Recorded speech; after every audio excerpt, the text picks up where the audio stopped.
आपने क्या नाम है?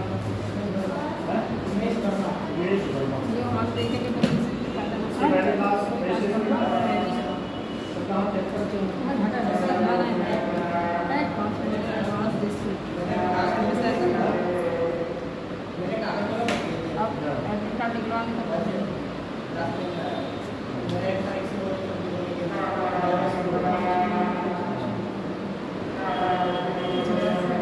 कितने लोग हैं? 4 लोग सर। ये सभी गए नहीं है अभी खाने पीने अच्छा खाने पीने। हाँ भाई, लगातार क्लास पढ़ते पढ़ते तो दिक्कत हो जाता है। चलिए फिर स्टार्ट कर दिया। वीडियो स्टार्ट हो गया। चलिए बताइए क्या क्या हो चुका था होने का। देखिए आप लोग जल्दी जल्दी समझिए भाई, नहीं तो मेरे ऊपर प्रेशर आ रहा है और मैं भगाना शुरू कर दूँगा। ठीक है, आप लोगों की वजह स्लो हो रहा है, तो आप लोग थोड़ा जब समझने का प्रयास करिए।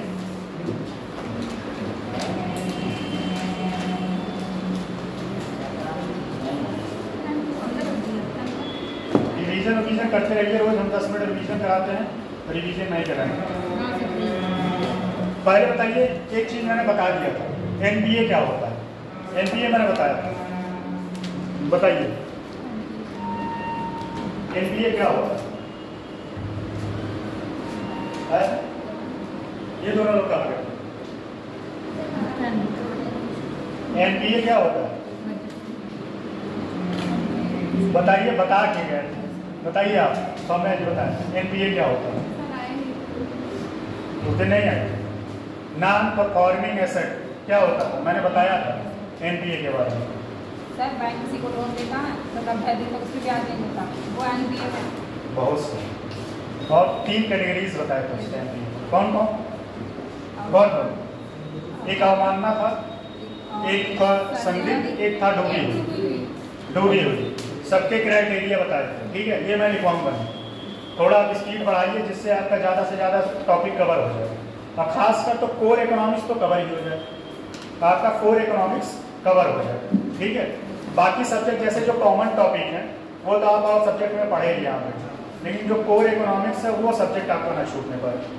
एनपीए में 3 कैटेगरीज बताए थे। क्या बताए थे? एक अवमानना बताया था, उसमें टर्म क्या था, 90 दिन से 12 महीने तक उसमें रखा जाता है। उसके बाद 12 महीने से 3 साल तक किसमें रखा जाता है, संदिग्ध में। फिर उसके बाद डूबी हुई में क्या, 3 साल से ज़्यादा। 3 साल से ज़्यादा अगर किसी लोन पर अगर उसको ना तो ब्याज मिल रहा है ना तो मूलधन मिल रहा है तो क्या हो जाएगा, डूब जाएगा। ठीक है, फिर क्या कराएगा बैंक, कुड़की कराएगा। कुड़की करा के अपने संपत्ति को, अपने पैसे को वापस लेने का प्रयास करेगा। ठीक है, ये होता है एनपीए। ठीक, क्यों में जी एनपीए क्या होता है? ये तो हानि होने के बाद है। एनपीए बता दीजिए क्या हो गया, non performing asset. Non performing asset, ठीक, नॉन परफॉर्मिंग एसेट। 3 कैटेगरी बता दिए थे, 3 कैटेगरी। ठीक,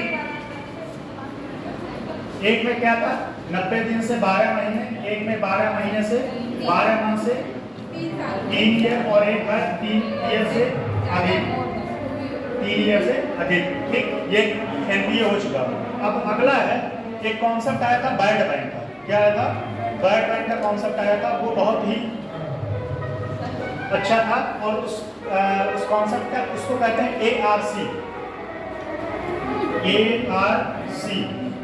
एआरसी इसका फुल फॉर्म लिख लीजिएगा। एआरसी का asset reconstruction, asset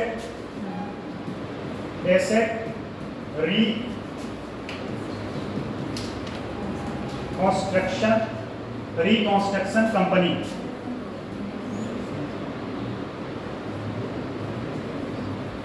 reconstruction company, ठीक है, रिकंस्ट्रक्शन कंपनी एआरसी।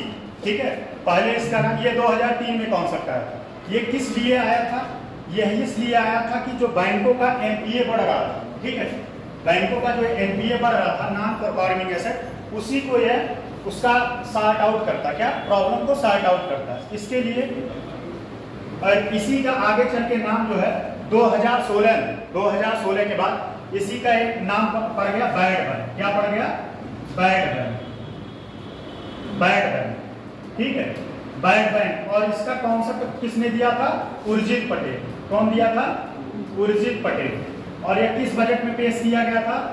सन 2021-22 सन 2021-22 में एक कॉन्सेप्ट आया था। लिखवाएंगे ना, ये फॉर्मेट बना दीजिए। 2021-22 में एक, पहले तो ये 2013 में आया था। किसमें आया था? 2013 में। क्या शुरू किया गया था? ARC, asset reconstruction company. बाद में इसका नाम 2016 में बैड बैंक कर दिया गया। और 2021-22 में इसके लिए दो मतलब कह सकते हैं दो कंपनियों का स्थापना किया गया। दो कंपनियों का स्थापना कौन कौन सा किया गया? ठीक है, दो कंपनियों का स्थापना लिख लीजिएगा। एक है NARCL, ठीक, और दूसरी थी NARCL, और दूसरी थी IDRCL, ठीक। ये दो था। समझ में आ रहा है कि नहीं? बताइए, समझ में आ रहा है कि नहीं? पहले क्या आया? ARC के बाद इसका नाम क्या पड़ गया?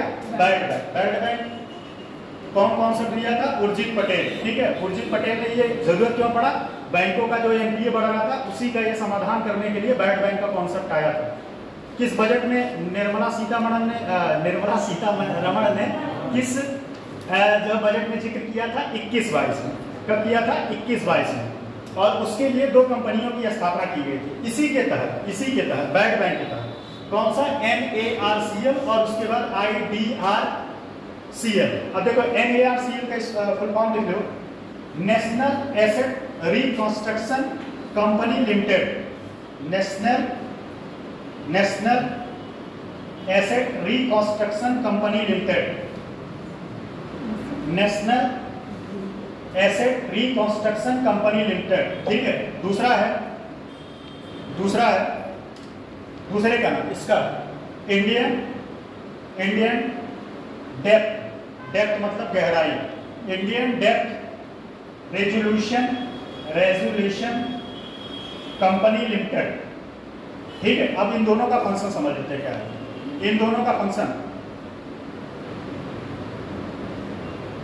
Indian depth resolution company limited. अब समझिएगा ये NPA का समाधान कैसे कर सकते हैं। देखो जो NARCL है, अच्छा, इस पे सरकार ने जो है कुछ गारंटी दिया हुआ। सरकार ने गारंटी कितना दिया हुआ है? ये ध्यान दीजिएगा, 30,600 करोड़ का गारंटी दिया है। इसको बैड बैंक को 30,600 करोड़ का गारंटी दिया हुआ है। और जो NARCL है, समझिएगा, समझ रहे हैं कि नहीं? थोड़ा सा हम स्पीड में चल रहे हैं क्योंकि टॉपिक और कवर करना है। NARCL क्या करता है? NARCL जो बैंकों का NPA होता है उसको ये खरीदता है। कौन खरीदता है? ये बैंकों का NPA खरीदता है। बैंकों का NPA ये खरीदता है। कौन? NARCL। लेकिन इसको बेचने का काम करता है IDRCL। ये बेचने का काम करता है, ये बेचने का काम करता है।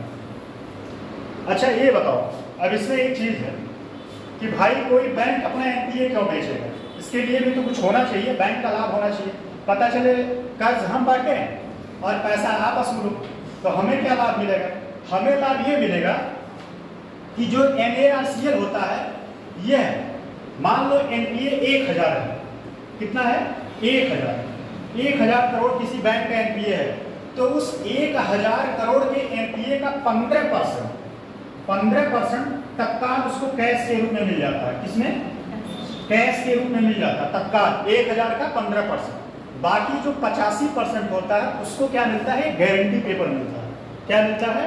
एक गारंटी पेपर मिलता है कि जब पैसा आपका NPA जब हम 1000 वसूल लेंगे, तब उसके बाद बाकी पैसा आपको हैंड ओवर कर देंगे। बात समझ में आया कि नहीं? समझ में आया? 1000 करोड़ किसी, मान लो PNB बैंक का, PNB बैंक 1000 करोड़ रुपए NPA है, और इस 1000 करोड़ रुपए NPA को खरीद कौन लिया? NARCL। NARCL ने खरीदा, लेकिन ये बेचने का काम नहीं करेगा। बेचने का काम कौन करेगा?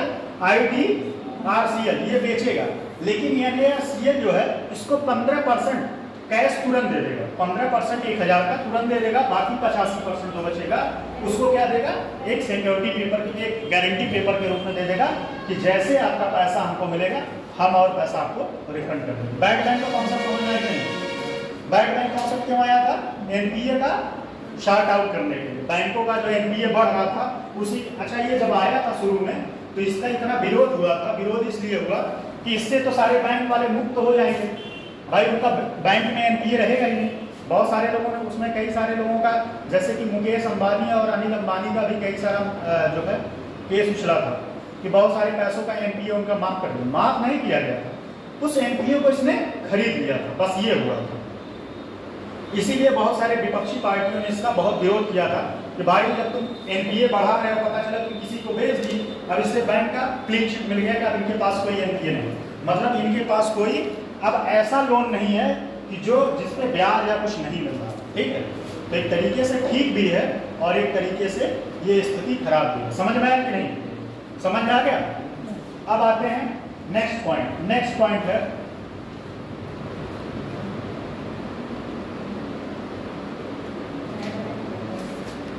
बैड बैंक तो हो गया। नेक्स्ट पॉइंट आपका है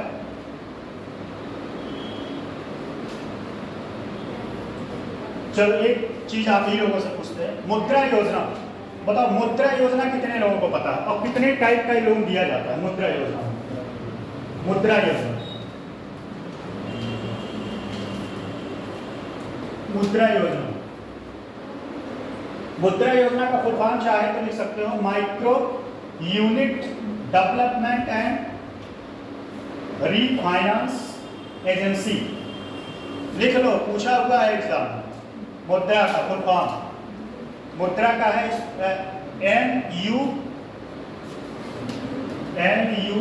MUDRA, मुद्रा। M से माइक्रो, U से यूनिट, D से डेवलपमेंट एंड A से एंड, R से रीफाइनेंस, रीफाइनेंस और A से एजेंसी। ठीक है, A से एजेंसी। इसमें कितने टाइप के लोन होते हैं, इसमें 3 प्रकार के लोन दिए जाते हैं। 3 प्रकार के, कौन बता, 3 नहीं 4 प्रकार के, कौन बता सकता है। बच्चों के अवस्था से रिलेटेड इसका नाम है। बच्चों के अवस्था से, जब बच्चा पैदा होता है जैसे जैसे वो बड़ा होता है उसी के नाम पे इस लोन का भी है नाम। पहले का नाम क्या है, शिशु। जब बच्चा पैदा होता है तो क्या नाम है उसका, शिशु। लिख लो, शिशु। ठीक है, फॉर्मेट लिख लो क्योंकि इसमें कुछ और है नहीं, यही समझा दें। शिशु। दूसरा नाम है किशोर, किशोर, किशोर। ठीक है, ये एग्जाम में बहुत बार पूछा हुआ है कि शिशु के तहत कितना लोन दिया जाता है। शिशु, किशोर, फिर किशोर के बाद क्या होगा बच्चा, किशोर के बाद क्या होगा बताओ, बताइए मुझे जल्दी बताइए। किशोर के बाद क्या होगा, तरुण होगा। तरुण मतलब युवा, तरुण, तरुण। फिर आगे क्या हो जाएगा तरुण के बाद, ठीक है, तरुण, शिशु, किशोर और तरुण। ठीक है, यही 3 है, यही 3 ही है, शिशु, किशोर और तरुण। देखो शिशु के तहत कितना दिया जाता है, 50,000। तरुण के तहत कितना दिया, यहाँ पे लोन दिया जाता है 50,000, 50,000। यहाँ पे 50,000 से 5 लाख। ठीक है, समझ में आ रहा है नहीं, 5 लाख। और इसमें कितना दिया जाता है, क्या गलत बता दिए क्या कुछ, हाँ 5 लाख से 10 लाख, सॉरी इसमें 5 लाख से 10 लाख, 5 लाख से 10 लाख। ठीक है, 5 लाख से 10 लाख। और तीसरे वाले में कितना, 10 लाख से 20 लाख। कितना, 10 लाख से 20 लाख। लिख लो इसको। शिशु में 50,000, फिर 5 लाख से 10 लाख, फिर उसके बाद 10 लाख से कितना, मतलब 10 लाख से 20 लाख तक। ठीक है, और इसमें एक की पॉइंट लिख लेना नोट में, इसमें किसी पहचान पत्र या गारंटी पेपर की आवश्यकता नहीं होती। इसमें नोट लो, किसी पहचान या गारंटी पेपर की आवश्यकता एक मिनट इसमें पहचान पत्र की आवश्यकता होती है, ये थोड़ा सा पॉइंट करिएगा। इसमें पहचान पत्र की आवश्यकता होती है लेकिन किसी गारंटी पेपर की आवश्यकता नहीं होती। पहचान पत्र तो होना ही चाहिए भाई, बिना पहचान पत्र के आप कहां से पाएंगे, लेकिन किसी गारंटी पेपर की आवश्यकता नहीं होती। अब एक है सूक्ष्म लघु और मध्यम इकाई। सूक्ष्म लघु और मध्यम इकाई, स्मॉल माइक्रो स्मॉल और मीडियम, इसमें कितना कितना लोन दिया जाता है लिख लो। ये सब फैक्ट है, इसमें कुछ समझने, बस यही पूछा है किसके तहत कितना से कितना लोन दिया जाता है, इसके तहत कितना से कितना लोन दिया जाता है। तो लिख लो, ऐसे लिख लेना, पहले ऐसे लिख लेना माइक्रो, माइक्रो, फिर नीचे लिख लेना क्या है स्मॉल, फिर है स्मॉल, स्मॉल, फिर उसके बाद मीडियम। ठीक है, पहले में क्या है, इसमें किसी कंपनी के लिए कितना उसका टर्नओवर होना चाहिए, तो 2.5 लाख से 2.5 करोड़ से 10 करोड़, कितना 2.5 करोड़ से 10 करोड़, 2.5 करोड़ से 10 करोड़, और स्मॉल में 25 करोड़ से 100 करोड़, स्मॉल में 25 करोड़ से 100 करोड़, और मीडियम में 125 करोड़ से 500 करोड़। मीडियम में स्मॉल में 100, स्मॉल में लिखिएगा 25 करोड़, 25 करोड़ से 25 करोड़ से कितना है 100 करोड़, 25 करोड़ से 100 करोड़। माइक्रो में है 2.5 करोड़ से 10 करोड़, और इसमें है 125 करोड़ से 500 करोड़। ठीक, समझ में आ गया? सर ये लोन दिया जाता है, ये कंपनियां, ये कंपनियों का कैटेगरीज है। स्मॉल में कौन सी कंपनी आएंगी, जिसका टर्नओवर या कुल कैपिटल कितना हो, जिसका कैपिटल तो है 2.5 करोड़, ठीक है। मीडियम टाइप की कंपनियां जिसका कैपिटल कितना हो 25 करोड़ है, और उसके बाद क्या नाम है स्मॉल हो गया। मीडियम में कितना हो, जिसका 125 करोड़। ये कंपनियों की वैरायटीज है, मतलब इसने इतने से इतने, इतने से इतने, इतने से इतने, ठीक लिख लो, बस यही पूछा हुआ है एग्जाम में। अब आता है अगला एक टॉपिक और है, इसका नाम है, ये 2 टॉपिक के बाद आपका बैंकिंग कंप्लीट। भुगतान पेमेंट बैंक, भुगतान पेमेंट बैंक लिख लो, भुगतान पेमेंट बैंक।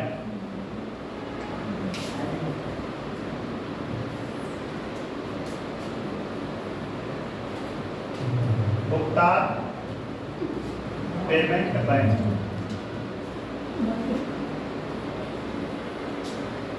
भुगतान पेमेंट बैंक। और इसी का एक और है लघु वित्तीय बैंक, दूसरा है, एक ये हो गया, दूसरा है लघु वित्तीय बैंक। इन दोनों में अंतर क्या है, बस इतना समझ लो। भुगतान पेमेंट बैंक के 2 एग्जाम्पल है। पहला एग्जाम्पल इसका है एयरटेल पेमेंट बैंक, नाम सुना है नहीं? एयरटेल पेमेंट बैंक का नाम सुना है? ये भुगतान पेमेंट बैंक है। कौन? एयरटेल। एयरटेल, एयरटेल का सिम किसके पास? हाँ, ये है लघु वित्तीय बैंक, लघु वित्तीय बैंक, लघु वित्तीय बैंक, ठीक। इसका है पहला, इसका इसमें 2 बैंक है। भुगतान पेमेंट में इसका 2 एग्जाम्पल, एक एयरटेल हो गया और दूसरा हो गया पोस्ट बैंक। पोस्ट ऑफिस वाला जानते हो नहीं? पोस्ट ऑफिस बैंक, हाँ, तो वो भी जो है भुगतान बैंक की है। क्या नाम है? उसका नाम लिख लो, भारतीय डाक भुगतान बैंक, भारतीय डाक भुगतान बैंक। अब इसमें समझते हैं इसमें फर्क क्या है। क्या हुआ? डांस करने मन कर रहा है क्या? नहीं सर, आपके वाले भी बजा रहे हैं। हाँ? जब आप बोलते हैं तो बता रहे क्या है नागिन वाला। चलो, भुगतान पेमेंट बैंक और लघु बैंक में थोड़ा सा अंतर है, ठीक है, बस एक पॉइंट का अंतर है।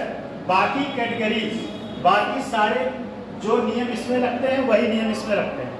बस इसमें क्या है कि अधिकतम जमा राशि 2 लाख, पहले शुरू में 1 लाख रुपए था। कितना था कि कोई बैंक 1 लाख रुपए जमा राशि स्वीकार कर सकता था, लेकिन 2021 में इस नियम को चेंज करके अब 2 लाख रुपए कर दिया गया। कितना? 2 लाख रुपए जमा राशि कर सकता है। दूसरी बात, इसमें जो है ये पेमेंट बैंक चेक जो है जारी कर सकते हैं, चेक और डेबिट कार्ड, चेक और डेबिट कार्ड, ध्यान दीजिएगा, चेक और डेबिट कार्ड। जो की पॉइंट है वही मैं बता रहा हूं। पेमेंट कितना एक्सेप्ट कर सकते हैं? ये 2 लाख। पहले शुरू में कितना था? 1 लाख। 2021 में इसको परिवर्तन करके 2 लाख कर दिया गया कि 2 लाख रुपए पेमेंट स्वीकार कर सकते हैं। चेक और डेबिट कार्ड ये दे सकते हैं, लेकिन क्रेडिट कार्ड नहीं दे सकते। क्या नहीं दे सकते? Credit card.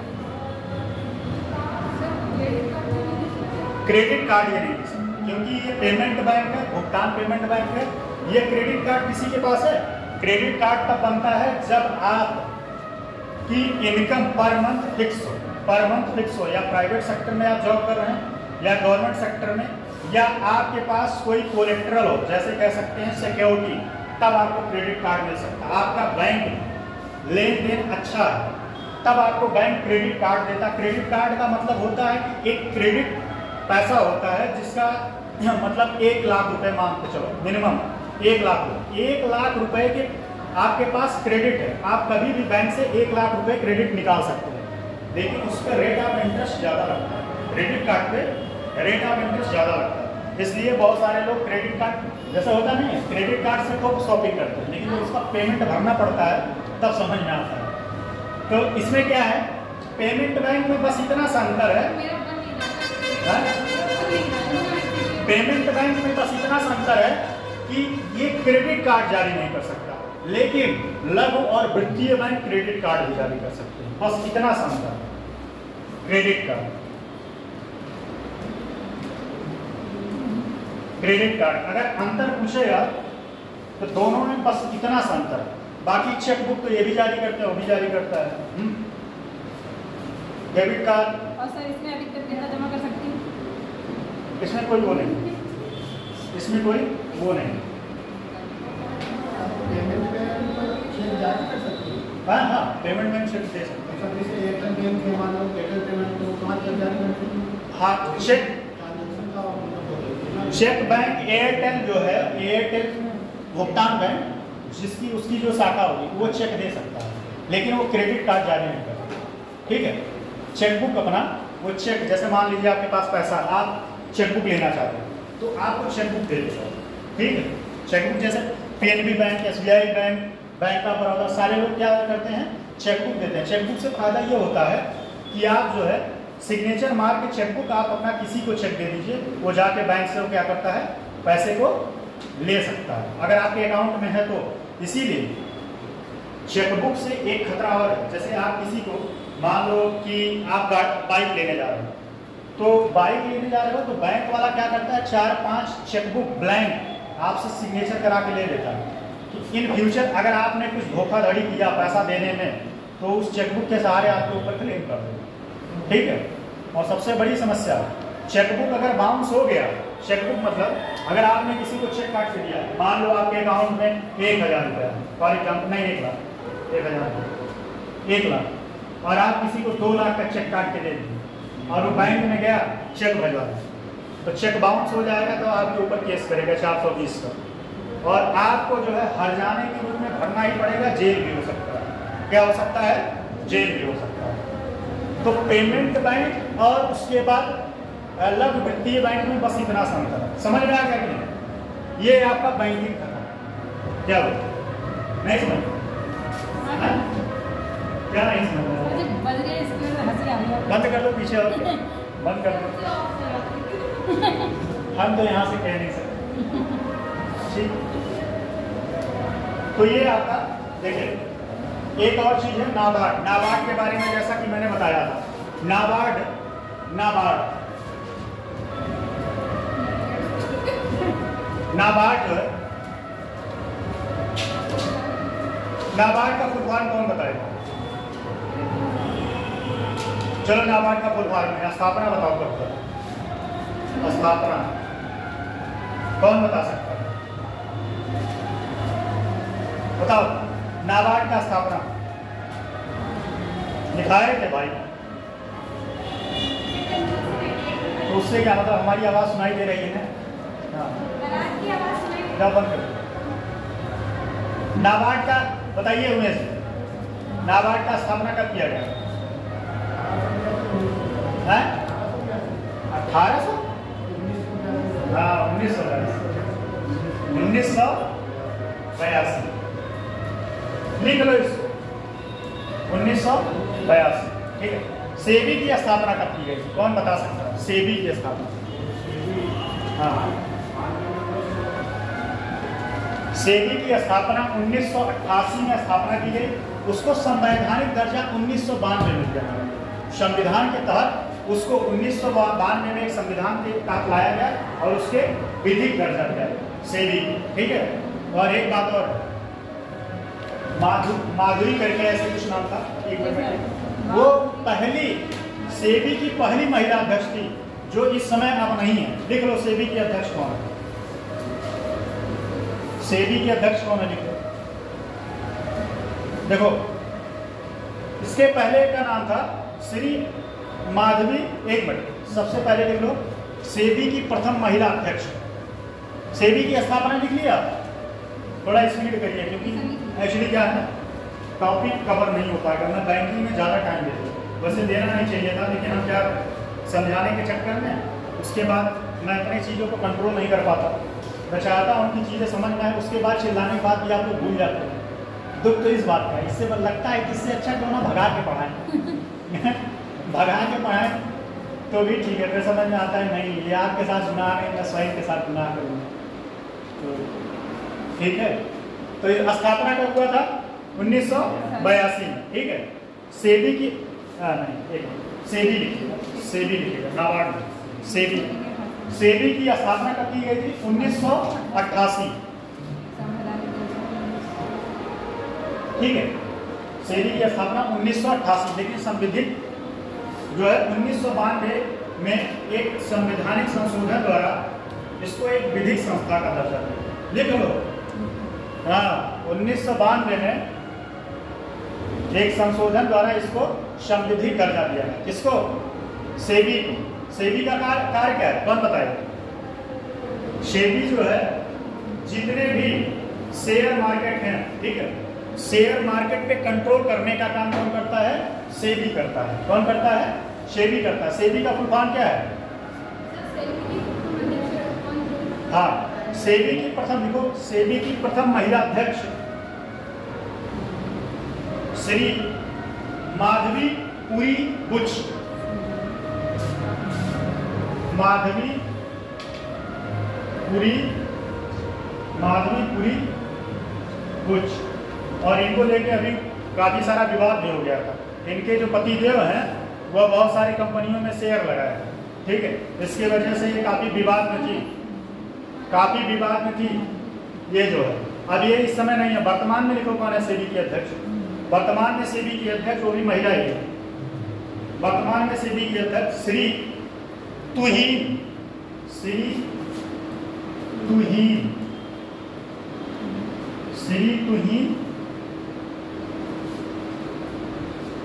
कांता पांडे। श्री तुहीन कांता पांडे। श्री तुहीन कांता पांडे वर्तमान में सेबी के अध्यक्ष हैं। ठीक है।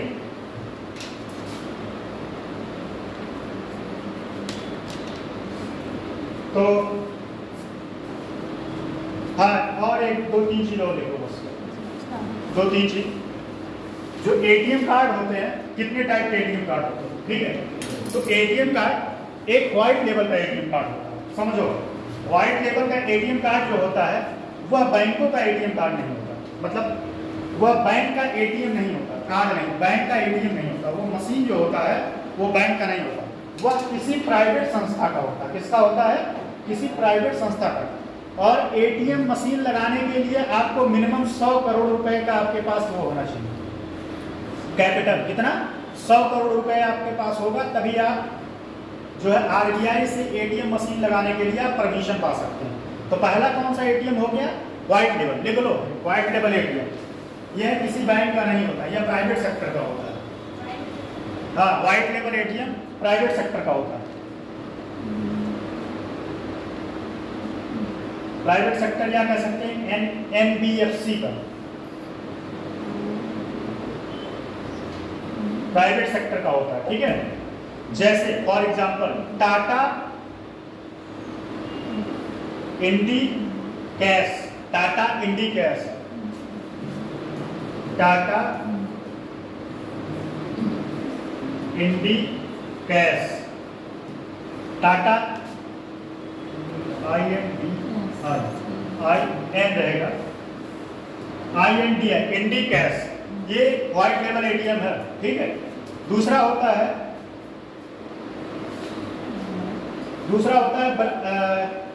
Pink label. पिंक लेबल से जैसा कि पता होगा कि यह पूर्णतः किसके लिए होता है? जैसे अभी उत्तर प्रदेश सरकार ने शुरू किया था पिंक बस। पिंक बस क्या होता है? उसमें महिलाएं जो है ट्रेवल करती हैं। बहुत सारी जगह पिंक जो है पूरी चौकियाँ बनाई गई हैं, क्योंकि बहुत सारे जो जैसे फीमेल के साथ अगर कुछ कैजुअलिटी हो जाती है तो वह मेल को बताने से थोड़ा सा इतराती हैं, इसीलिए वो महिला पुलिस थाने में जाके अपने समस्या का समाधान कर सके। तो पिंक किसके लिए डेडिकेटेड है? महिलाओं के लिए। लिख लो, पिंक एटीएम। दूसरा है, ये पिंक हो गया। एक है yellow, yellow level ATM, yellow level ATM. लिख लो, येलो लेवल एटीएम जो होता है यह ई कॉमर्स के लिए होता है। किसके लिए? इलेक्ट्रॉनिक कॉमर्स, ई कॉमर्स के लिए। आपकी बहनें कहाँ गए हो? नहीं आ रही हो सब क्लास? E commerce. ठीक है, तो एक पिंक हो गया, व्हाइट लेवल हो गया और येलो हो गया। एक होता है green level ATM. Green level, green level ATM से किसके लिए होगा? यह कृषि के लिए होता है। ग्रीन लेवल एटीएम कृषि के लिए। तो आपका ये हो चुका और एक टॉपिक और बच रहा है जिसको मैं बता दूं, क्योंकि ये काफी 3 लाइन में था और ये इसलिए था क्योंकि रिसेंट में SWIFT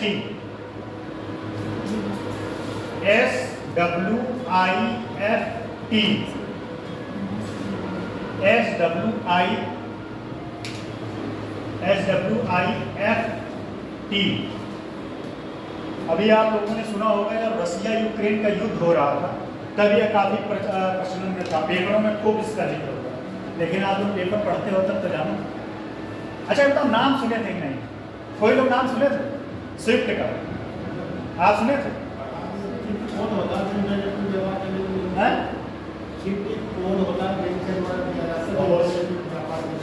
एकदम से। और ये कितने नंबर का होता है? 1 से लेके 8 नंबर। देखो ये अभी रिसेंट में 1 साल पहले की बात है, इसीलिए मैं इस चीज को बता रहा हूँ। ये होता है एक स्विफ्ट। शुरू में 7 बैंक मिलकर इसका स्विफ्ट का स्थापना किए थे। कितने बैंक? 1972 में 7 बैंक मिलकर। कितने किए थे? डाटा भाई गलत ना हो, फैक्ट गलत ना हो। 1972 में 1977 में 7 बैंक मिलकर 7 बैंक मिलकर इसकी स्थापना की है। वर्तमान में इसमें बहुत सारे बैंक हैं, ध्यान दीजिएगा। वर्तमान में इससे 2000 से ज्यादा और 11,000 से एक टोटल इसमें वर्तमान में 11,000 से ज्यादा बैंक जुड़े हुए हैं। 11,000 से ज्यादा बैंक। प्रत्येक बैंक को यह एक कोड देता है। क्या देता है? कोड देता है। कितने नंबर? 1 से लेके 8 डिजिट तक। 1 से लेके 8 डिजिट तक। इसका कार्य क्या है? अभी रसिया को इससे बाहर कर दिया था। ये क्या करता है कि जब आप अपने देश से किसी दूसरे देश में पैसा ट्रांसफर करते हैं तो उस बैंक में, मान लो आप पीएनबी बैंक से बैंक ऑफ अमेरिका में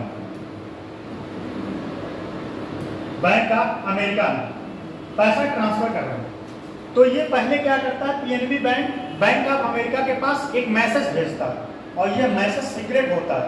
इसको अगर ये मैसेज जो है कोई हैक कर ले तो उस पैसे को भी हैक कर सकता है। बात समझे कि नहीं? ये जो है पीएनबी क्या करता है, बैंक ऑफ अमेरिका को मैसेज भेजता है, फिर यह पुनः बैंक ऑफ अमेरिका पीएनबी को मैसेज भेजता है, तब उसके बाद पैसे का आदान प्रदान किया जाता है। इतनी बात समझ में आएगी नहीं? तब आप पैसा किसी दूसरे देश में भेज सकते हैं कि वो एक दूसरे को अप्रूवल देता है। क्या देता है? एक बैंक दूसरे बैंक को अप्रूवल देता है कि हाँ, आपका जिस बैंक में भेजना चाह रहे हैं वो सही है, वही बैंक है। उसके बाद आप जो है एक बैंक से दूसरे बैंक में पैसा भेज सकते हैं। लेकिन रसिया को इसमें बैन कर दिया।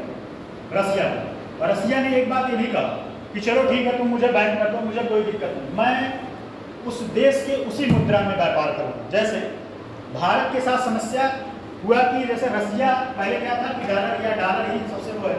अगर रसिया ने कहा एक काम करो, तुम जो है पैसे में मुझसे तेल खरीदो, और भारत ने पैसे में तेल खरीदना शुरू कर दिया। तो स्विफ्ट का मतलब समझ में आया कि नहीं? स्विफ्ट का फुल फॉर्म लिख लो, society for the world society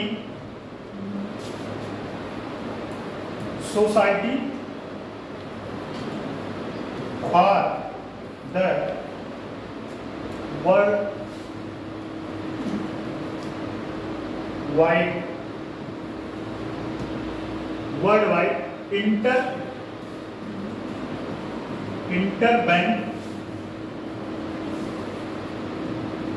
interbank financial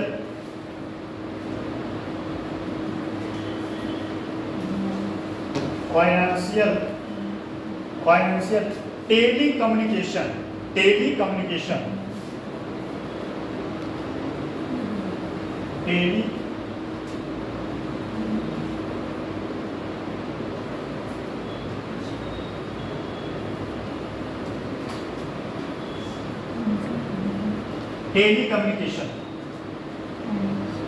ये इसका फुल फॉर्म है, टेलीकम्युनिकेशन। स्विफ्ट का एस से सोसाइटी, डी से वर्ल्ड वाइड, टी आई से इंटरबैंक, एफ से फाइनेंशियल और टी से टेलीकम्युनिकेशन।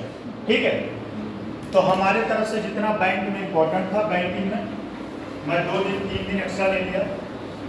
उसके बाद भी मुझे जितना लगा मैंने सब पढ़ाया। अब आपका कोर इकोनॉमिक्स का 2 चैप्टर छूटा है, उसके बाद मैं कोर इकोनॉमिक्स पूरा कंप्लीट कर दिया।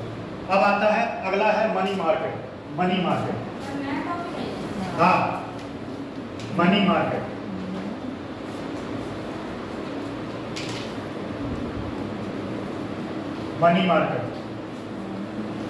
मनी मार्केट पढ़ने के बाद आप पढ़ेंगे राजकोषीय नीति। उसके बाद बैंकिंग से रिलेटेड जितने टॉपिक हैं कोर, जिससे आपको कभी भी इकोनॉमिक्स पढ़ने में दिक्कत नहीं होगा। ये बात भरोसा रखिए कि जितना कोर इकोनॉमिक्स का टॉपिक था मैंने कवर कर दिया। अब एग्रीकल्चर है, इंफ्रास्ट्रक्चर है, उसके बाद बहुत सारे टॉपिक जो है कॉमन होते हैं, वो आप कहीं से, बेरोजगारी है, ये सब सारी चीज़, बेरोजगारी सबको पता है क्या है, ठीक है। तो ये सब सारी चीज़ें आप लोग खुद से भी पढ़ सकते हैं, लेकिन जब तक क्लास चलेगा तब तक मेरा यही प्रयास रहेगा ज़्यादा से ज़्यादा टॉपिक आपका कवर कर दूँ, ज़्यादा से ज़्यादा। लेकिन क्लास गोला मार देते हैं लोग, क्या करोगे? फ्री का चीज़ समझ में नहीं आता ना, जाएं समझेंगे, जिस दिन समझ में आएगा एक ना एक, तो तब शायद समय बहुत देर हो जाए, क्या करोगे?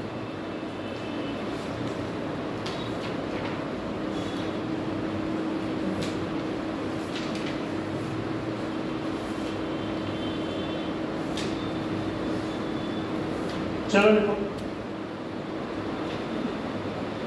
वित्तीय बाजार या फाइनेंशियल मार्केट। देखो, फाइनेंशियल मार्केट 2 टाइप के होते हैं।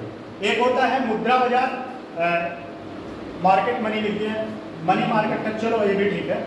एक होता है मुद्रा बाजार, मनी मार्केट, और दूसरा होता है पूंजी बाजार, कैपिटल मार्केट। पहला ये हो गया, दूसरा हो गया, इसको थोड़ा इधर इसमें वित्तीय बाजार है, वित्तीय बाजार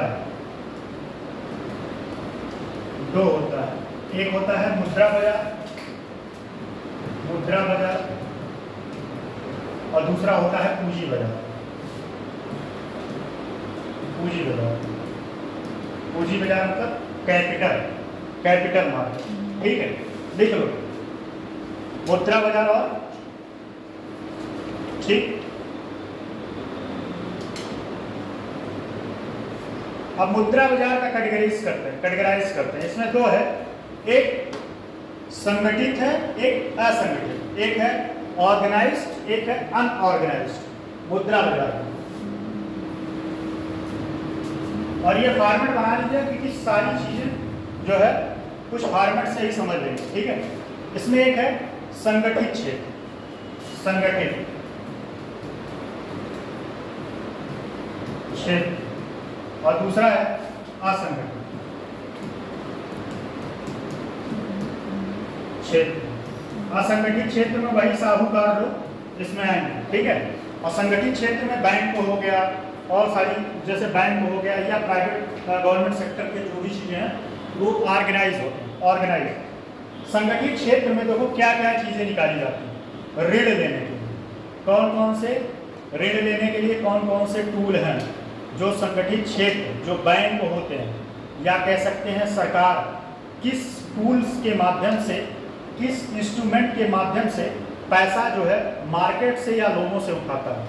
तो इसमें जो है संगठित में लिखिएगा, यही समझ लीजिएगा। पहला है कॉल मनी, कॉल मनी, पहला है कॉल मनी, ठीक, कॉल मनी। दूसरा है नोटिस मनी, लिख लो notice money,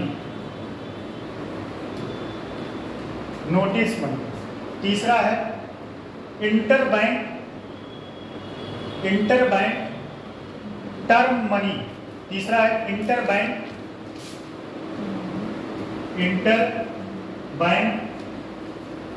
term money, interbank term money. चौथा है CBLO, CBLO, CBLO, CBLO। फिर उसके बाद आता है CP, CP, CP, CP format लिखिए CP। अगला है CD, CD सबका फुल फॉर्म बता देंगे CD। और अगला है बिल, बिल, अगला है बिल। तीसरा है interbank term money, interbank term money, interbank term money. और प्रत्येक की टाइम और लिमिट कितनी होती है, कितने दिन के लिए, देखो लिख लो तो समझा देते हैं।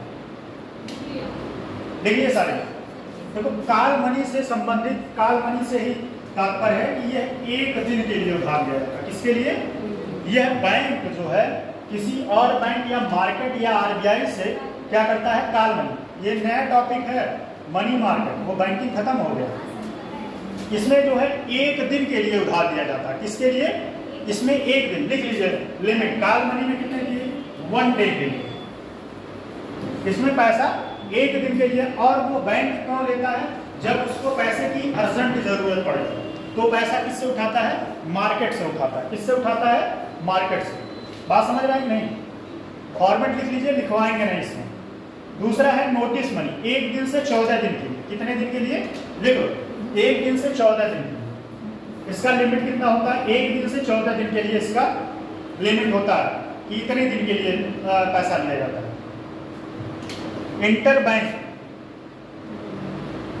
इंटरबैंक, इसमें 14 दिन से 1 वर्ष के लेन देन होता है। 14 दिन से कोई भी सिक्योरिटी पेपर बैंक अगर निकालेगा तो उसका टाइम और पीरियड कितना होता है? मिनिमम 14 दिन और मैक्सिमम 1 साल, मैक्सिमम 1 साल।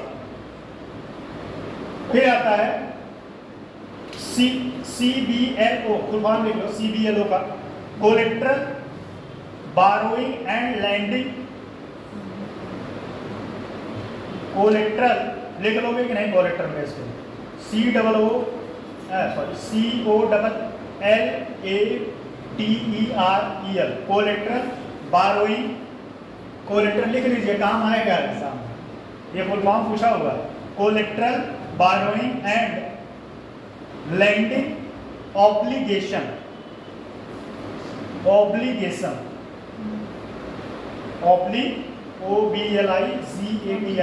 ऑब्लिगेशन, ठीक है। और यह कितने दिन के लिए? 1 दिन से 1 साल। कितने दिन के लिए? मिनिमम कितने दिन के लिए पैसा सिक्योरिटी के तौर पे ले सकता है? 1 दिन के लिए। मैक्सिमम कितने दिन के लिए? 1 साल के। यूपीएससी में डायरेक्ट क्वेश्चन बना होगा इन सबके टाइम पीरियड में, ठीक है। दूसरा है सीपी मतलब क्या होता है? Commercial paper. और कॉमर्शियल पेपर कौन निकालता है? कॉमर्शियल पेपर बताओ। यह कोई वित्तीय संस्था, जो कोई वित्तीय संस्था होती है, वित्तीय संस्था भारत की NBFC। अच्छा, NBFC कौन होता है? कौन बताएगा? NBFC का फुल फॉर्म, NBFC का मैंने एक दिन बताया, NBFC फुल फॉर्म बताया। और NBFC में कौन कौन से आते हैं ये भी मैंने बताया। कौन बता सकता है? सब ऐसे पीछे का पढ़ाया और सब भूल जाओ तो वैसे क्या कहानी है बताओ? नेट मोबाइल चला है? NBFC फुल फॉर्म बताइए, आप बताइए तुम्हें। NBFC आप बताइए, कौन बता सकते? आप बताओ। NBFC को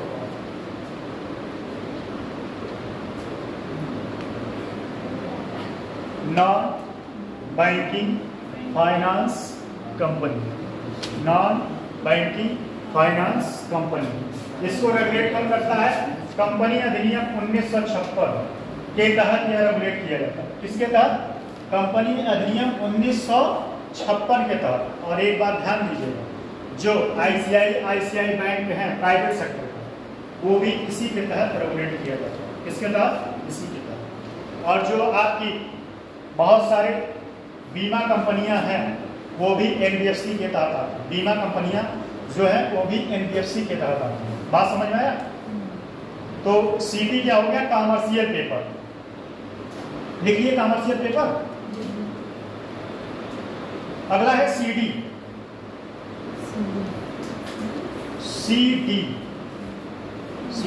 CD मतलब ये नहीं कंपैक्ट डिस्क, पहले खूब बनने में पूछता था।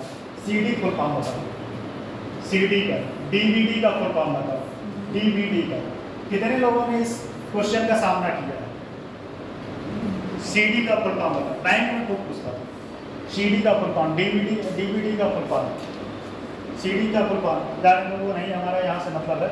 इसका नाम है certificate of deposit, certificate of deposit. और ये वही होता है जो आप FD लेते हैं, पता है कि नहीं?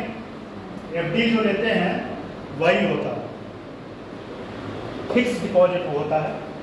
इसका नाम है सर्टिफिकेट ऑफ डिपॉजिट।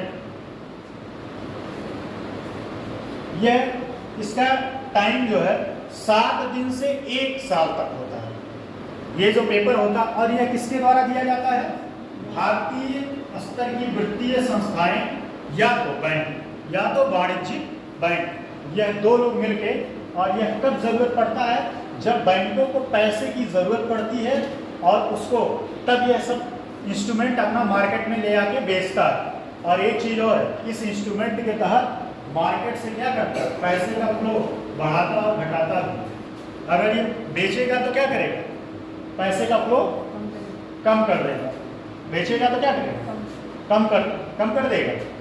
और खरीदेगा तो क्या करेगा? बढ़ा देगा। बात समझ में आ रहा है कि नहीं? और दूसरा है बिल।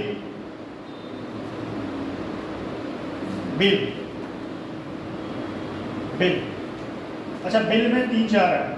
देखो, बिल में आप लोगों ने सुना होगा, एक होता है कॉमर्शियल बिल, दूसरा होता है ट्रेजरी बिल। इस बिल में बिल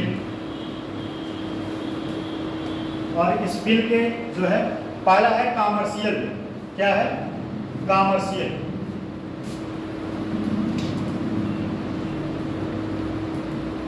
कॉमर्शियल बिल। दूसरा है ट्रेजरी बिल। दूसरा है treasury.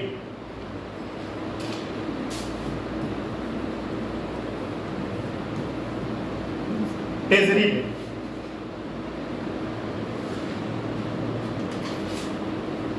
Treasury bill. Treasury bill. तीसरा है cash management. Cash management. Treasury bill और cash management. Cash management.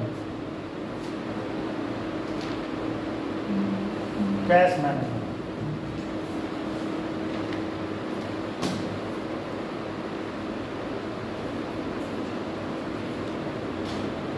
Commercial bill क्या है समझिएगा। कॉमर्शियल बिल किसी वाणिज्यिक, कॉमर्शियल बिल लिख लो इसमें थोड़ा सा, यह किसी व्यापारियों द्वारा, लिख लो आप, कॉमर्शियल बिल व्यापारियों द्वारा वस्तुओं और धन के लेन देन के लिए।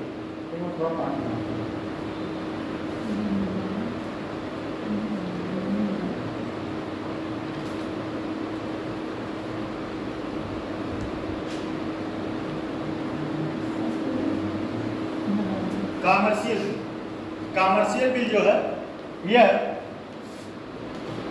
वाणिज्यिक द्वारा वस्तुओं और धन के लेन देन के लिए, वस्तुओं और धन के लेन देन के लिए जारी किया जाता है।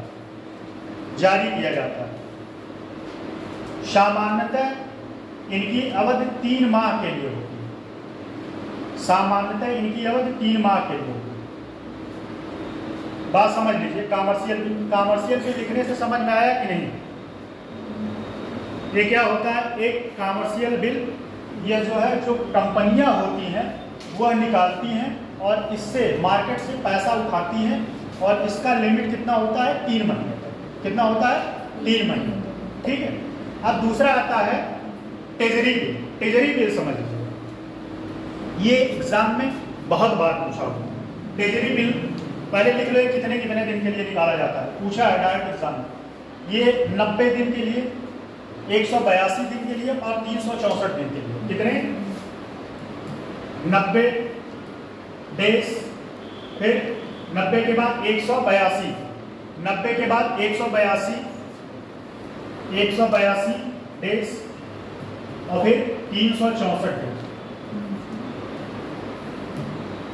ट्रेजरी बिल 3 टाइप के होते हैं, 90 दिन, 182 दिन और 364। अब समझिए इसको। ये होता है गवर्नमेंट का। किसका होता है? केंद्र सरकार। ये निकालता कौन है? आरबीआई की तरफ से निकाला जाता है। और जब सरकार को पैसे की जरूरत होती है तो किसके तहत निकलवाता है? आरबीआई के तहत। आरबीआई क्या करता है? गारंटेड का काम करता है। आरबीआई इस सिक्योरिटी पेपर को निकालता है। इसमें फर्क क्या होता है? यही इसका फर्क क्या होता है? ये बिल जो होता है ट्रेजरी बिल, इस पे जितना अंकित होता है, मान लो 1 लाख रुपया है, 1 लाख रुपया, इस पे 1 लाख रुपए लिखा हुआ, ठीक है, ट्रेजरी बिल पे। लेकिन ये अपने अंकित मूल्य से कम दाम पे बेचा जाता है। अंकित मूल्य से कम दाम पे। जैसे मान लो 90,000 या 80,000, इन 2 दामों पे या कुछ भी हो सकता है, वो सरकार या आरबीआई डिसाइड करेगा। बात समझ में आएगी?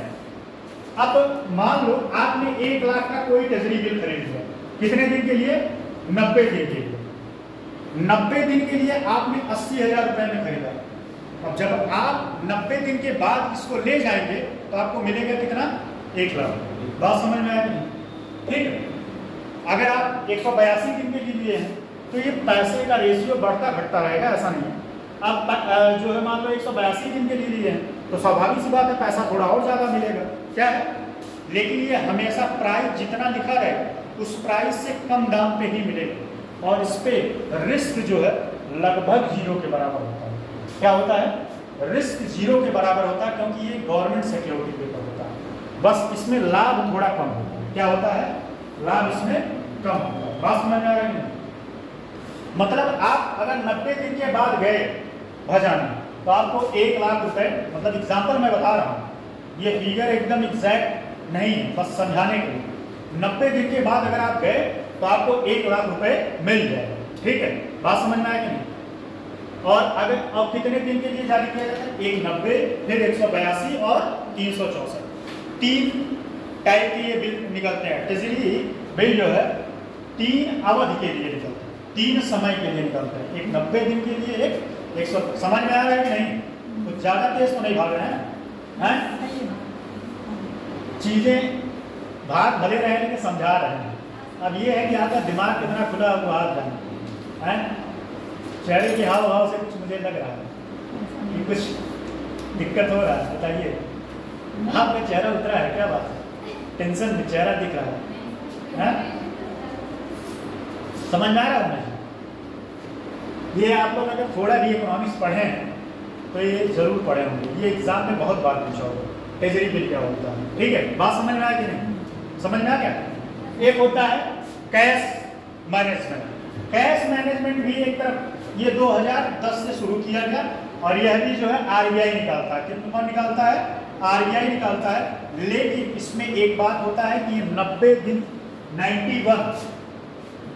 91 डेज से कम के लिए निकाला जाता है। इसके लिए यह इसका टाइम और पीरियड कितना होता है? 91 दिन से कम होता है। कितना होता है? और यह भी आरबीआई जारी करता है। 2010 से यह जारी किया जा रहा है। बात समझ में आ गया? अब एक आता है डिबेंचर। देखो डिबेंचर क्या होता है? डिबेंचर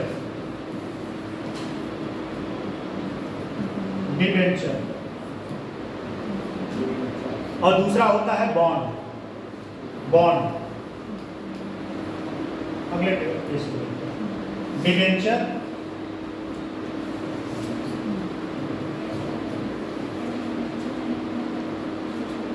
एक डिबेंचर हो गया, एक हो गया बॉन्ड।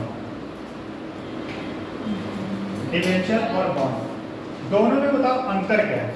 डिबेंचर और बॉन्ड है? नहीं, ये आगे टॉपिक। कैश का तो बता दिए 91। ये आरबीआई जारी करता है 91 दिन से कम के लिए। क्यों जारी करता है? जब उसको मार्केट से पैसा लेना रहता है।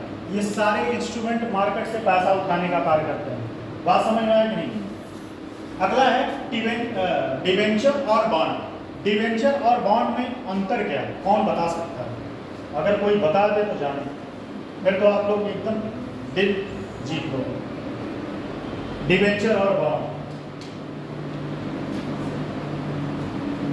दोनों में अंतर होता है। डिबेंचर और बॉन्ड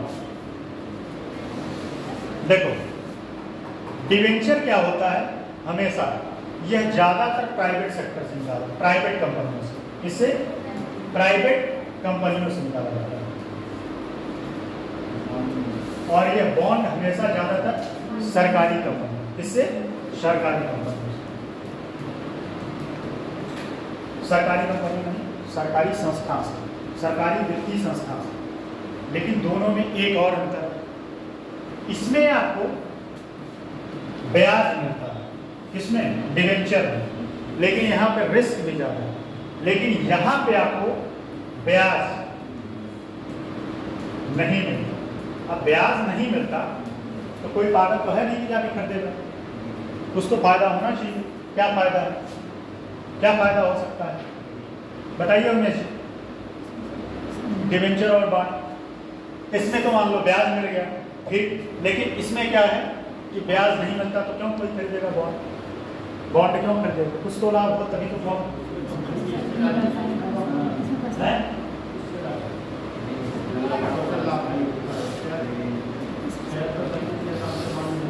देखो बॉन्ड क्या होता है? सेम वही ट्रेजरी बिल वाला। इस पे जो है अंकित मूल्य होता है। क्या होता है? अंकित मूल्य होता है, ठीक है। उस अंकित मूल्य से कम रेट हो जाता है। इस पे अंकित मूल्य से कम। लेकिन डिबेंचर में क्या अंतर होता है? डिबेंचर जो होता है इसमें आप कंपनी का शेयर खरीदते हैं। क्या खरीदते हैं? शेयर खरीदते हैं, और आप उस कंपनी के हकदार हो जाते हैं। कंपनी अपने लाभ का हिस्सा आपको देगा। मान लीजिए आपने 10% शेयर खरीदा। कितना खरीदा? 10% शेयर। अब कंपनी के 10% के आप हिस्सेदार हो। अगर मान लो कंपनी को 1 करोड़ रुपए लाभ होगा, तो 1 करोड़ में आपका जो 10% का लाभ होगा वो आपको मिलेगा। बात समझ में आएगा? डिबेंचर और बॉन्ड में समझ में आया? इसमें जो है अंकित मूल्य होता है, उससे कम राशि तरफ दिया जाता है, जबकि डिबेंचर पे कंपनी की तरफ से। बात समझ में आएगी नहीं? अब आता है 2-3 चीज और है, समझ लीजिए। आज हम समझा ही रहे हैं और फॉर्मेट बना है। हाँ, आज समझ लीजिए, क्योंकि कल ये चैप्टर कंप्लीट करना, उसके बाद कल ही राज कोर्स शुरू करना।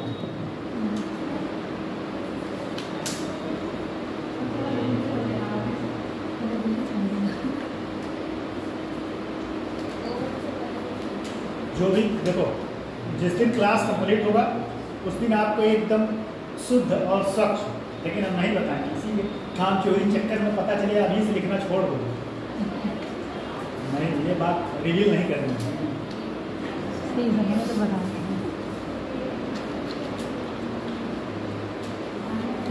अभी अपने हाथों को दुख दीजिए, ठीक है? क्या हुआ आप में से कोई कंफ्यूजन? चलिए, अब आता है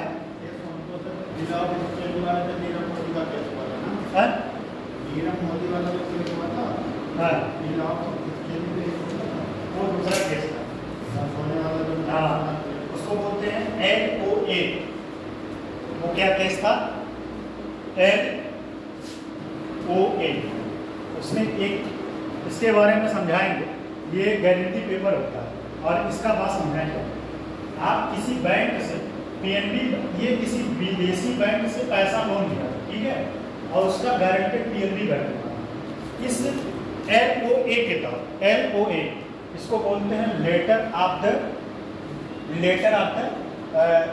लेग्रेसी करके बोलते हैं, लेटर ऑफ द लेग्रेसी।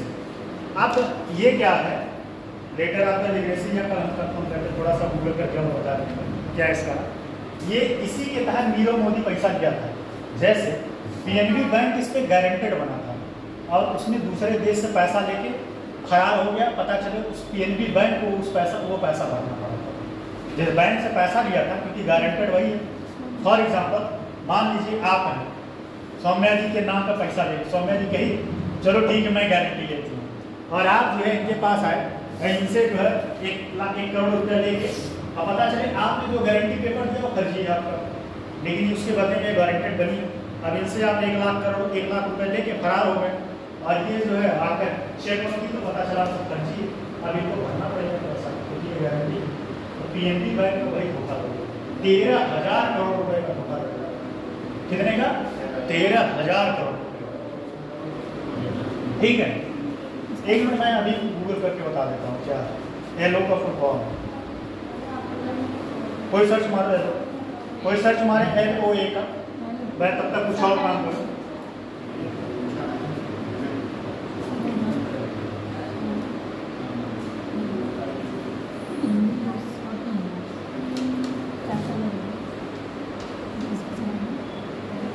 चलो कल देख लेते हैं LO कल। ठीक है, ये तो हो चुका ना, डिबेंचर और बॉन्ड में समझ में आया। अब आते हैं IPO और FPO। आप लोग बहुत सुने होंगे IPO FPO क्या होता है, ठीक है? IPO और FPO, इसमें और भी सारी चीजें हैं, लेकिन जो इम्पोर्टेंट है उसी के बारे में बात करेंगे।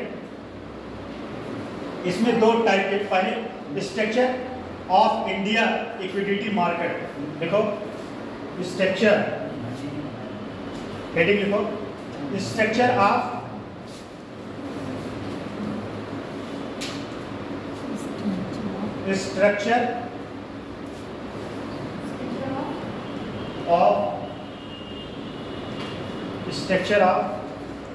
India's liquidity market, India's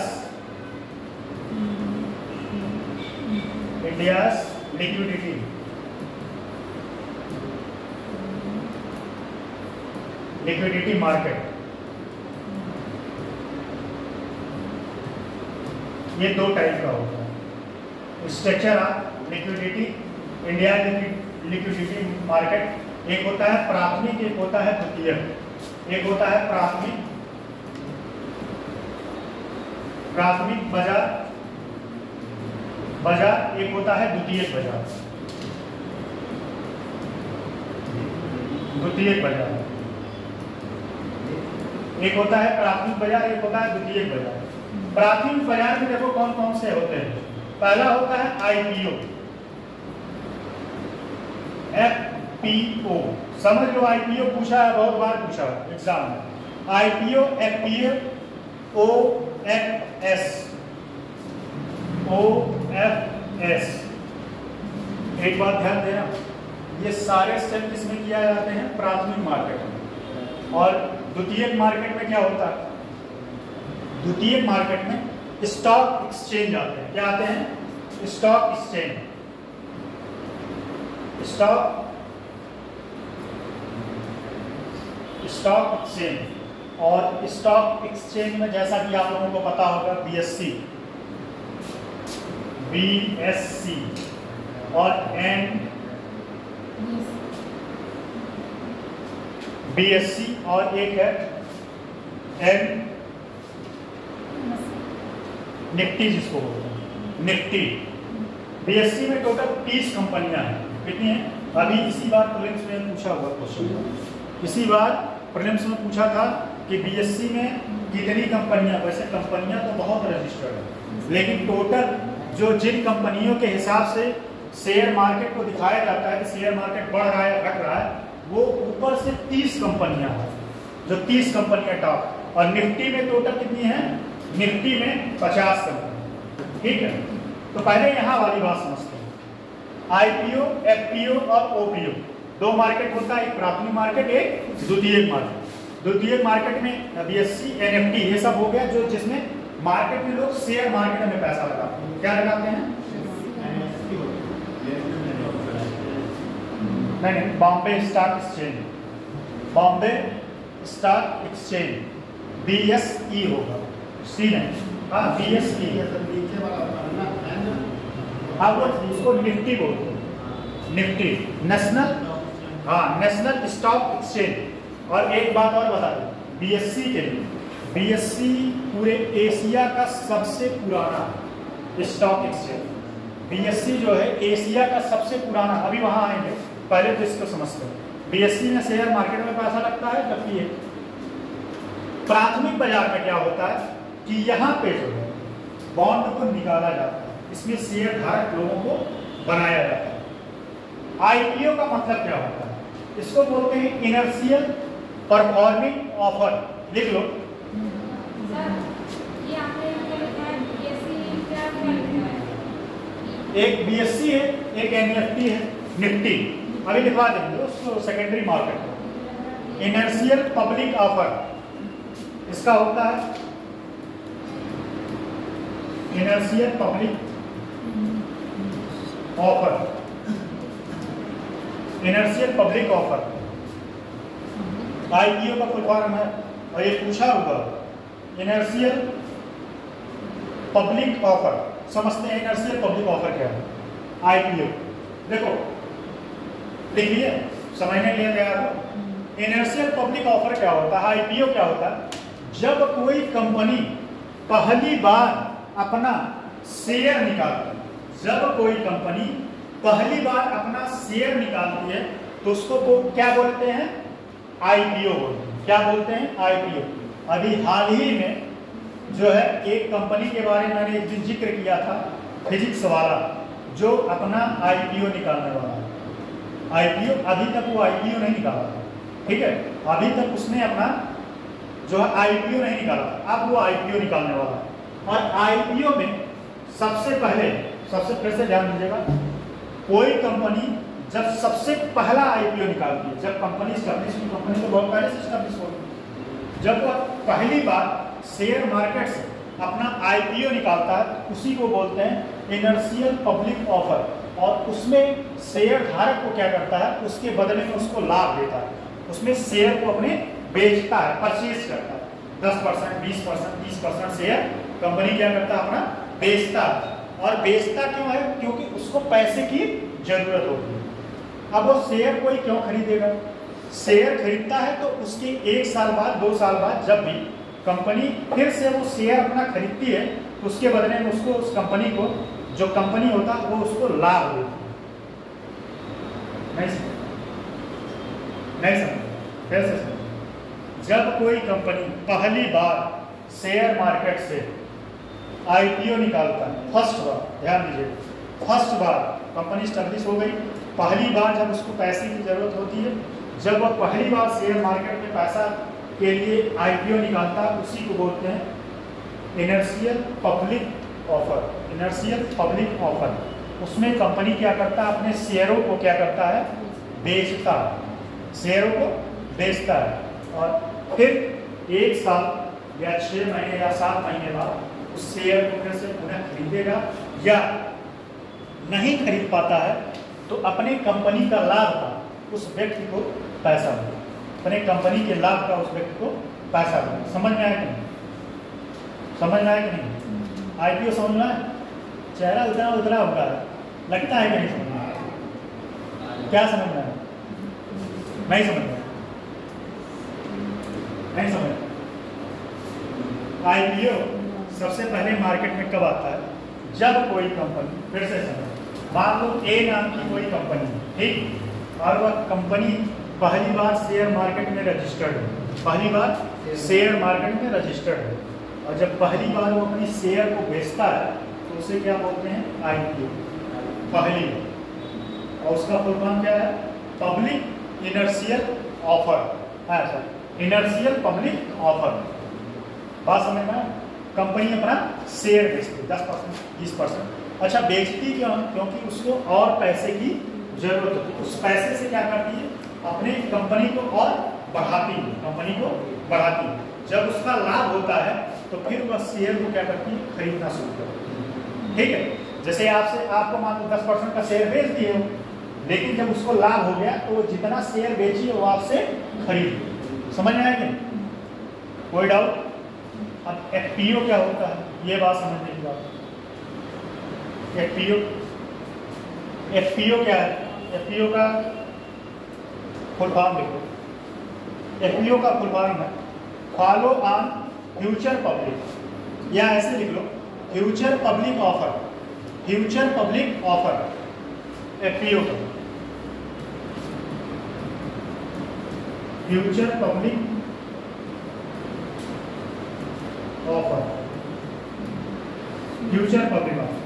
अब बताओ, फ्यूचर पब्लिक ऑफर, जो कंपनी एक बार शेयर निकाल दी, दोबारा से वह आईपीओ जारी नहीं कर सकता। अब वह क्या जारी करेगा? अब क्या जारी करेगा? FPO, FPO. बात समझ में आया कि नहीं? पहली बार जब जारी करता है कोई कंपनी रजिस्टर होने के बाद, तो उसको क्या बोलते हैं, आईपीओ। जब एक बार जारी कर चुका, दोबारा से अब कभी वो जारी करेगा तो क्या करेगा, एफपीओ। क्या बोलते हैं उसको? Public, future public offer, future public offer. समझ में आया कि नहीं? लिख लो जरा, आईपीओ का फॉर्म लिख लो, आईपीओ लिखो, आईपीओ। जब कोई कंपनी पहली बार जनता के समक्ष, आईपीओ, जब कोई कंपनी, हाँ आईपीओ, जब कोई कंपनी पहली बार, जब कोई कंपनी पहली बार जनता के समक्ष लिक्विडिटी, लिक्विडिटी मतलब पैसा, तरलता, लिक्विडिटी बेचने का प्रस्ताव लेकर आती है, बेचने का प्रस्ताव लेकर आती है तो इसे आईपीओ, आईपीओ जैसा कि आप लोगों को पता है, इनर्शियल पब्लिक ऑफर, आईपीओ करते हैं, आईपीओ करते हैं।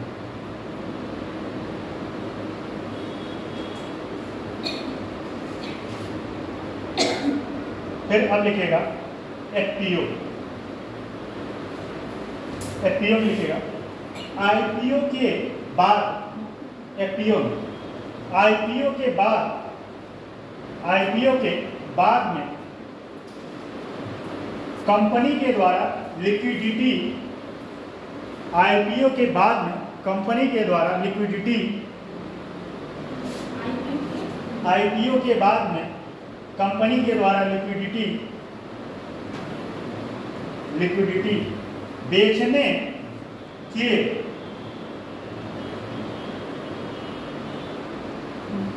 के लिए लाए जाने वाले सभी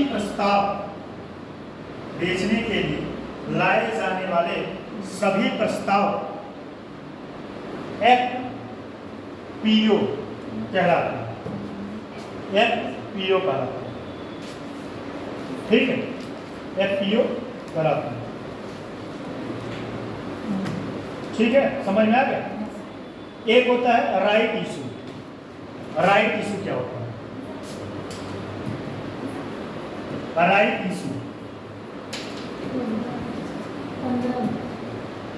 इशू क्या होता है समझिए। लगातार लगता है कि आप लोगों दिमाग बाउंस हैं। मेरे समझाने में कोई कमी नहीं, आपके समझने में कमी हो तो उसमें मैं कोई दिक्कत, उसका समाधान कुछ नहीं कर सकता। बस ये है कि आप थोड़ी स्पीड में पढ़ाएंगे, है नहीं? आप नहीं करें, सही है। देखो राइट इशू क्या होता है, देखिए मैं इधर देखिए, आपका भी मन जो है बदला रहा है। आपको जितनी टाइमिंग मिलती है आपसे आप पढ़ा रहे हैं।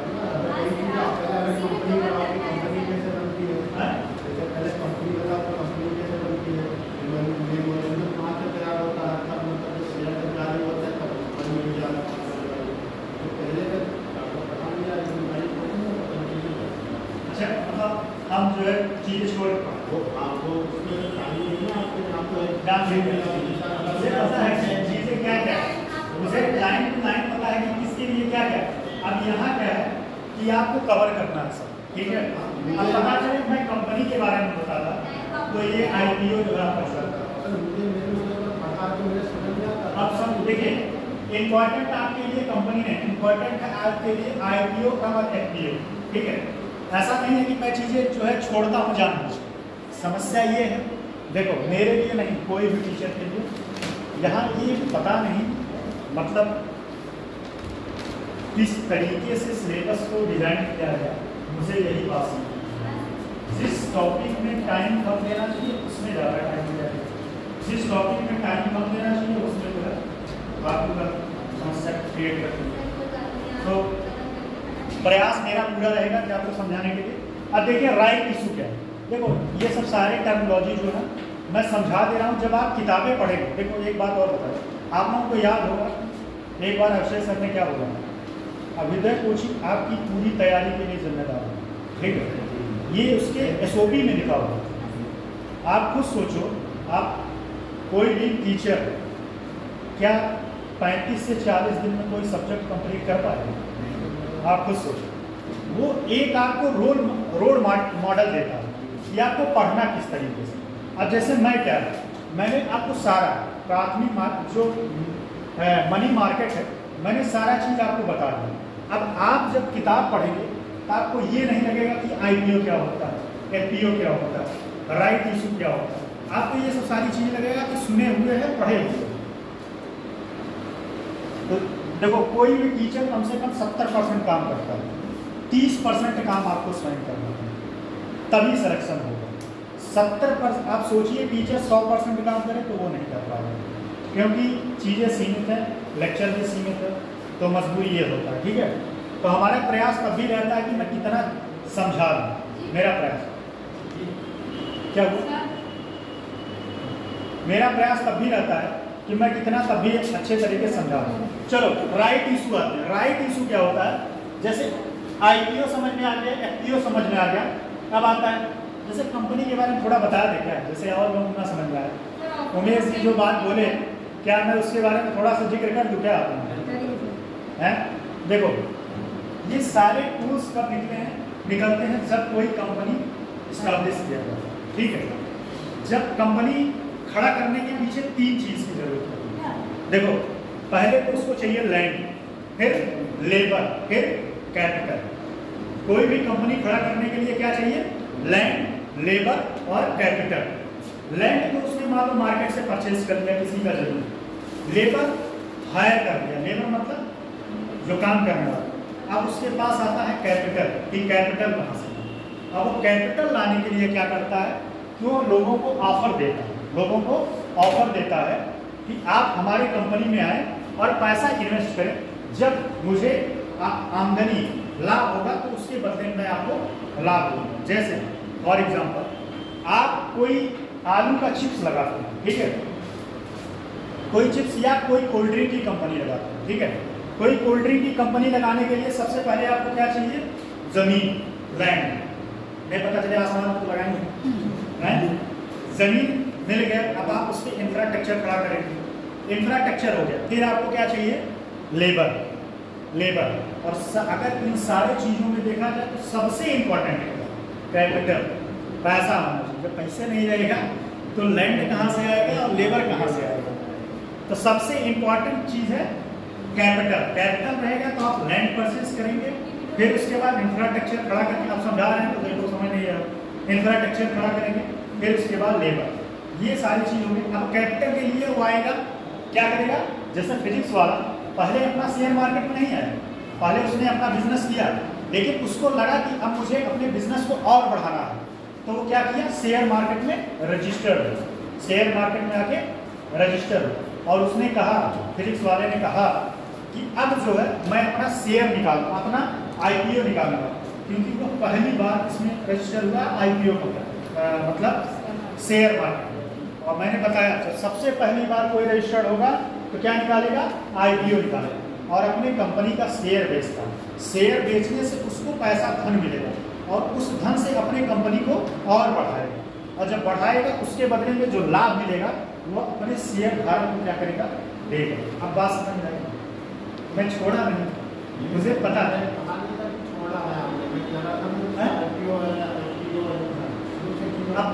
अब बात समझ में आएगी, क्लियर हुआ। कंपनी बनने के बाद अब ये सारे इंस्ट्रूमेंट है धन इकट्ठा करने का, किसी कंपनी के लिए धन इकट्ठा करने का क्या है, इंस्ट्रूमेंट है।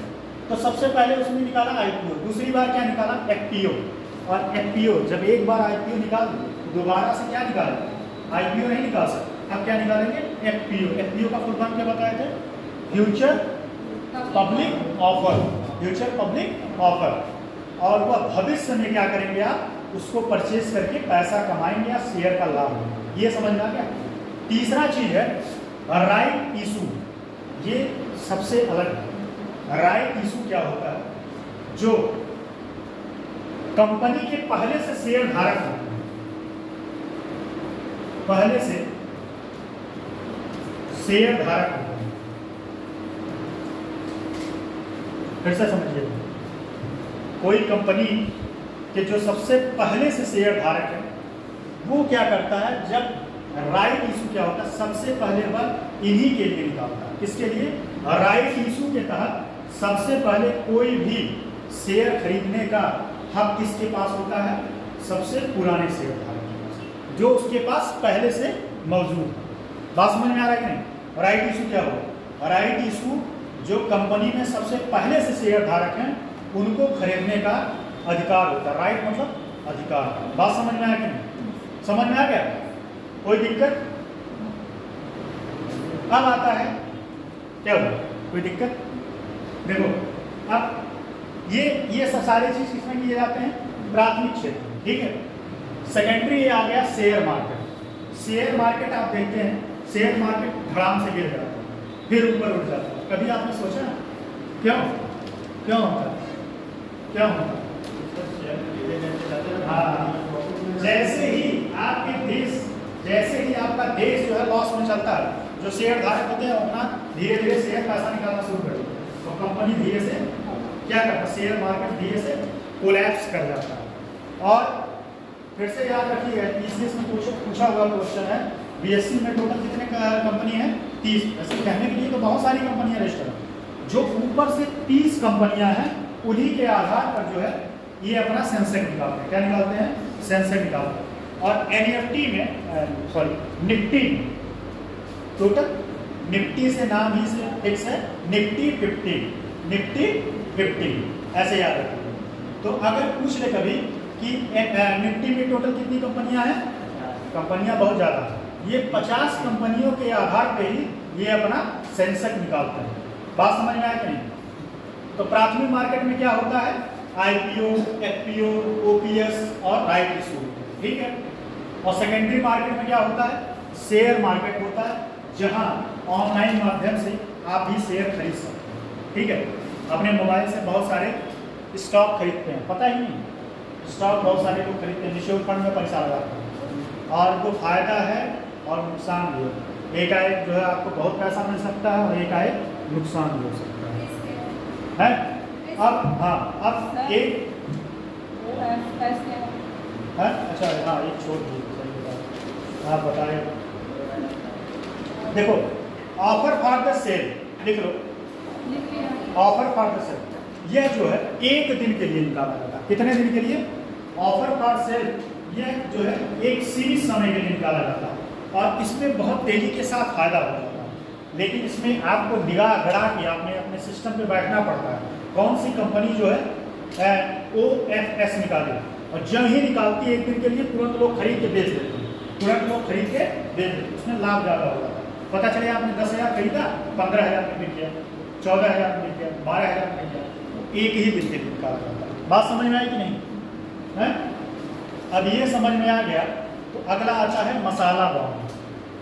मसाला बॉन्ड सुने हो कि नहीं? यही है समस्या, यही है, इसीलिए चैप्टर कोर्स कंप्लीट नहीं हो रहा। सही बता। अच्छा, मसाला बॉन्ड समझ लीजिए, काम आएगा, ठीक है। उसके बाद जो है भले न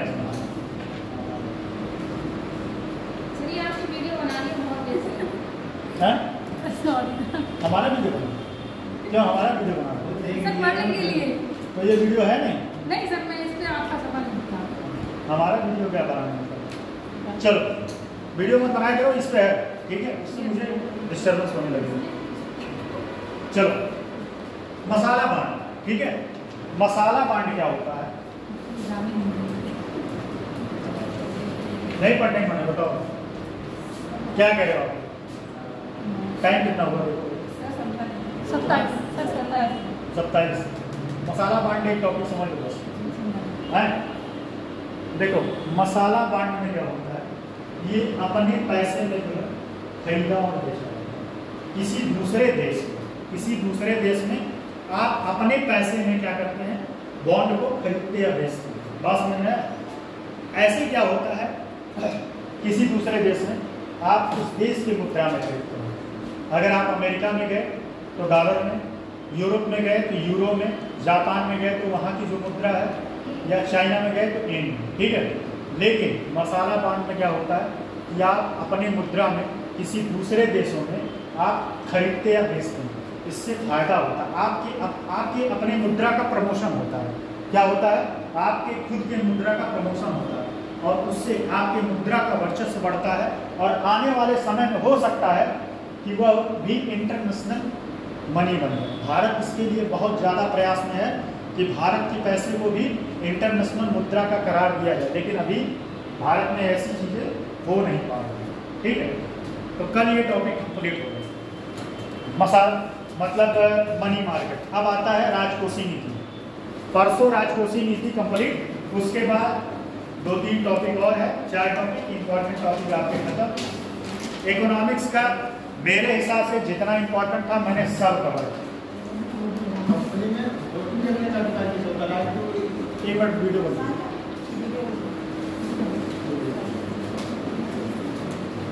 मतलब जब कंपनी बनती है तब उसमें जो शेयर